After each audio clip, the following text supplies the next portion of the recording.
2022 সালের জুলাই মাসে মুক্তিযুদ্ধ মন্ত্রণালয় হাতে নেয় বীরের কণ্ঠে বীরগাথা শীর্ষক 50 কোটি টাকার প্রকল্প। কাজ ছিল যেসব মুক্তিযোদ্ধা এখনও বেঁচে আছেন তাদের সাক্ষাৎকার নেওয়া ও সংরক্ষণ করা। তবে দুদকের অভিযোগ, অল্প সংখ্যক মুক্তিযোদ্ধার সাক্ষাৎকার নেওয়া হলেও খরচ দেখানো হয় অস্বাভাবিক। একইভাবে পতিত আওয়ামী লীগ সরকারের সবশেষ 3 বছরের তথ্য বলছে, বঙ্গবন্ধুর আদর্শ ও মুক্তিযুদ্ধের চেতনা বাস্তবায়নের নামে 50 কোটি টাকা করে প্রায় 200 কোটি টাকার 4টি প্রকল্প গ্রহণ করা হয়।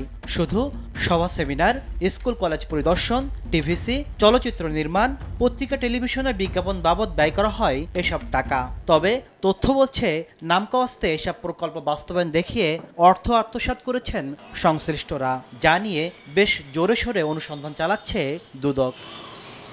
বিশেষজ্ঞরা বলছেন, চেতনা বিক্রি করে বিগত আওয়ামী লীগ সরকারের আমলে লুটপাটের বন্দোবস্ত করা হয়। মুক্তিযুদ্ধ চেতনা বাস্তবায়নের যে বাজেটগুলো করা হয়েছে, আপনারা যাই দেখেন, এর কাজ 10 থেকে 20% কাজ হয়েছে, কারণ এটা না করলে তো 80% মারা যাচ্ছে না। মুক্তিযুদ্ধের চেতনা বলেন, বঙ্গবন্ধুর চেতনা বলেন, স্বাধীনতার চেতনা বলেন, এই চেতনায় শব্দগুলো করা হয় দুর্নীতিটাকে লিগ্যালাইজ করার জন্য, বৈধতা দেওয়ার জন্য।